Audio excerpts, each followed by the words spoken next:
Hi, everyone, and welcome to Eye to Eye. The New England Patriots Spygate scandal rocked the NFL and even caught the attention of Congress. Now, for the first time, Coach Bill Belichick counters allegations made by his former videotaper in an exclusive interview with Armin Katayan. Bill, overall, what is your reaction to Matt Walsh's comments?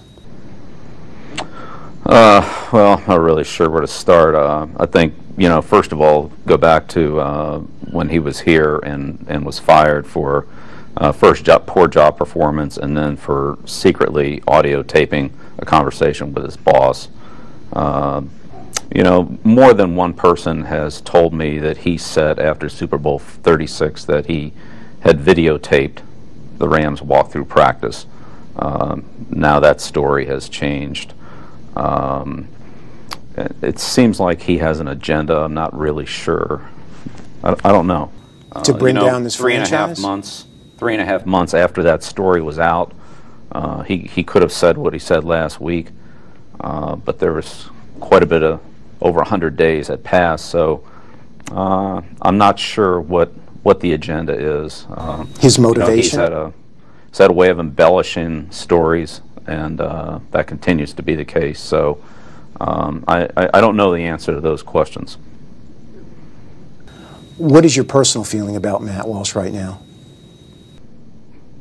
Well, that things seem to be shifting. Things seem to be embellished, and he's made some comments relative to me that I don't know how or why he would come up with those. We didn't really have much of a relationship at all when he was here. He was on the opposite end of the building on a different floor. We very rarely saw or talked to each other, and for him to represent how I felt or what I thought or what I did, I don't know where that would possibly come from. The fact that he, is trying to make it seem like we were buddies and belonged to the same book club and all that is really a long stretch.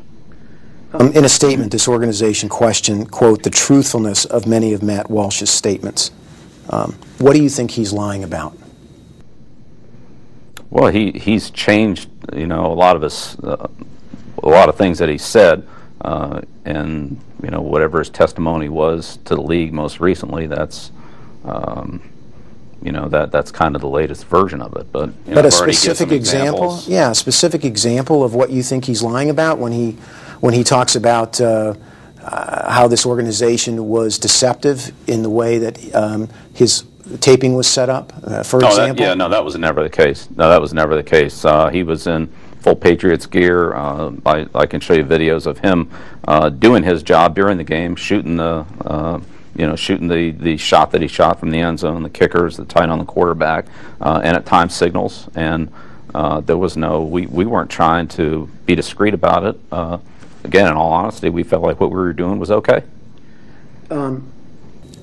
Walsh said it was arrogant of you to say that you had just misinterpreted NFL rules, and that you said that this illegal taping was of little value, 1 on a scale of 100, and that his feeling was it may well be the reason that you won 3 Super Bowls.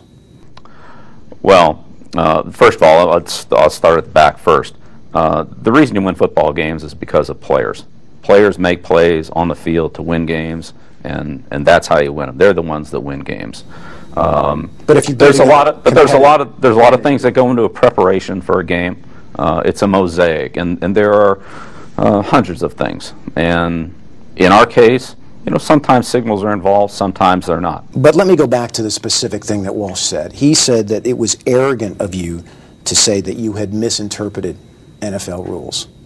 Well, my interpretation of the rules came from the Constitution and bylaws. And in, I think it's paragraph 14 there, the Constitution and bylaws states very clearly that you cannot use any type of videotaping device or anything like that from the start of the game to the conclusion of the game. And that was never done. We never ever used any of the videotaping in any way during the course of any game. And that's what I felt like I was in compliance with, and that's about my basis for really everything that we've done in terms of the competing in the National Football League. I actually have a copy of those Constitution and bylaws, and it's Article 9, 14, B14, and it ends with during the playing of a game. So that's what you based your defense upon, is that what you were doing, that taping, was legal under NFL bylaws and Constitution as long as you were not using it during the playing of a game. It's never used during the playing of the game. Never. Now, subsequently, there was a memo that Ray Anderson sent out at the beginning of the 2006 season, and that was an error on my part. I take full accountability for that. At that point, we should have really gone. I feel like I should have gone to the league. I made a mistake. I should have gone to the league and said, look, are we okay doing this even though we're not using it within the game? And I didn't do that. We continued to do what we had done previously. At times, it wasn't every game, but it was, it was a significant number, and did it based on the Constitution and feeling like as long as we weren't using it during the game, that it was okay. When you say a significant number, from September of 06 to when you were finally caught in September of 07, how many games? I don't know, but probably more than half, I would say. That that September 2006 memo states, videotaping of any kind, including but not limited to taping of an opponent's offensive or defensive signals, is prohibited on the sidelines, in the coach's booth, in the locker room, or at any other locations accessible to club members during the game. That seems pretty crystal clear, Bill, for any kind of misinterpretation. Yeah. Well, again, during the game. It says during the game, but it does not say during the playing of a game. Different. Right. Well, clearly it was a mistake. And some people would say that mistake was just flat out cheating. Well, again, I go back to the Constitution and bylaws. That overrode it, and I interpreted it incorrectly. So I was wrong, and we were penalized for it. Heavily penalized, in your mind? Unfairly penalized, in your mind? It doesn't really make any difference. It wasn't my penalty. It was the commissioner's decision. So whatever it was, that's what it was. When we're talking about that, some of the argument is that others have argued that you chose to gamble, to risk breaking the rules, and got caught. And it wasn't a misinterpretation of any kind. Well, I can't control what other people think out there. I'm telling you what happened, and that's what happened. I think if that was our intent, then we would have done it in a more discreet way. We were open about it. We had instances where opposing coaches actually turned and waved to the camera. They saw it. There were other teams that we felt like were doing it. Again, look, in preparation for a game, the signals that a coach gives out there, everybody can see. And we've had coaches in the stand or in the press box take notes of those signals. We videotaped them. It wasn't anything that wasn't visible or wasn't available. We did it in a way that was more convenient, in a way that we could study a little bit better. But there wasn't. Those signals are available to anybody that wants to see them. Can I go back to Matt Walsh and his departure? Do you feel in any way what he is saying now is payback for being fired by this organization? Well, you'd have to talk to him about that. I don't know what his motive is. Well, you have to have an opinion. Again, I had very little contact with Matt. I didn't know him personally. As I said, I don't know if I could recognize him, and I don't think I could have prior to his recent publicity. So what his agenda is, what his reasons are, and so forth, that's something you would have to ask. Can you clarify what happened with those tapes once they went to Ernie? Yeah, absolutely. He looked at them, and it was, again, a mosaic. It was compiled. It was put in together with a lot of other information about, what the team did and our preparation for the game. But I met with the quarterbacks twice a week.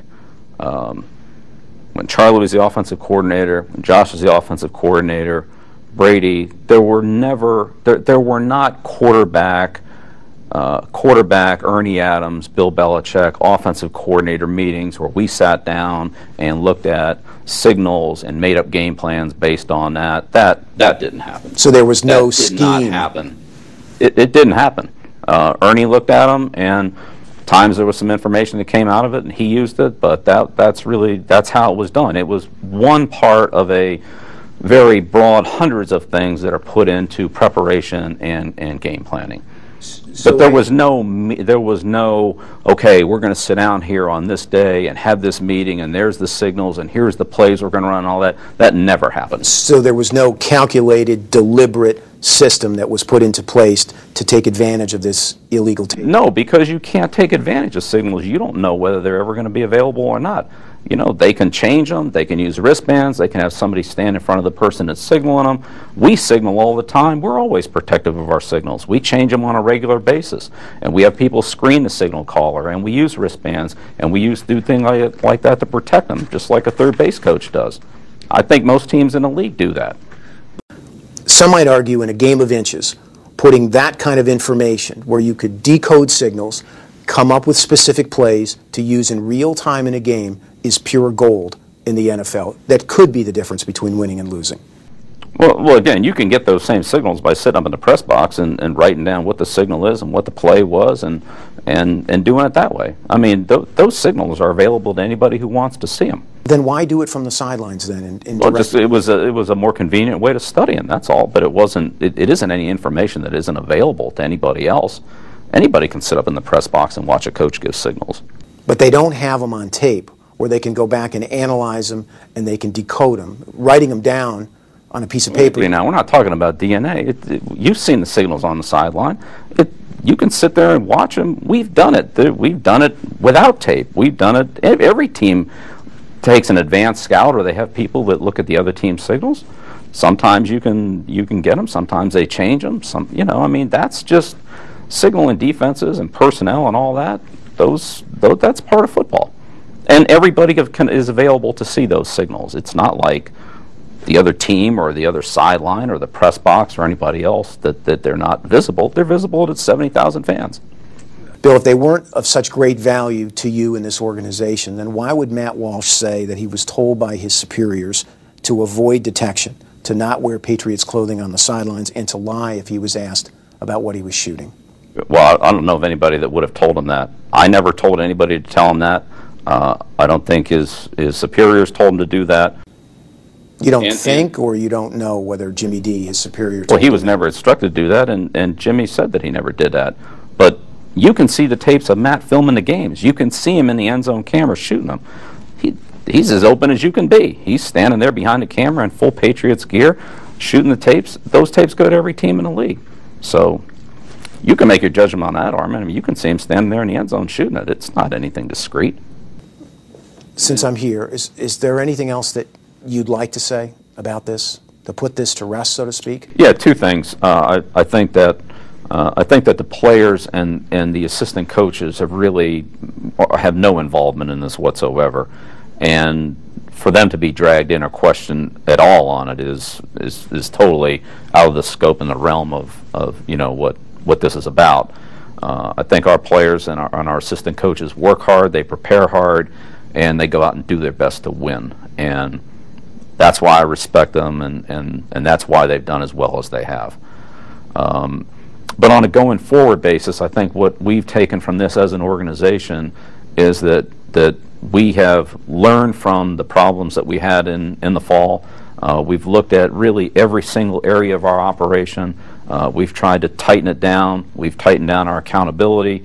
We streamlined some things. We are certainly taking the extra step in every situation that we can to make sure that we're in full, complete compliance with everything that we have to do at every level. And believe me, there are a lot of things that we need to be. I mean, there's a very broad spectrum of things that you need to be in compliance with the National Football League. Commissioner Goodell has instituted kind of an integrity and a report of doing it. We've gone, I think, well beyond that to try to make sure that we're doing things in the right way, and I think that's been a positive step for our organization because we're now, there's more communication, there's better understanding, and we're making sure that everything's done in a totally proper and consistent way with what the league expects it to be done in. So I think that's strengthened our organization, and certainly Robert and Jonathan Kraft have gone a long way to not only supporting me and the football team, but also making sure that going forward that we're in complete compliance with everything that we need to be doing.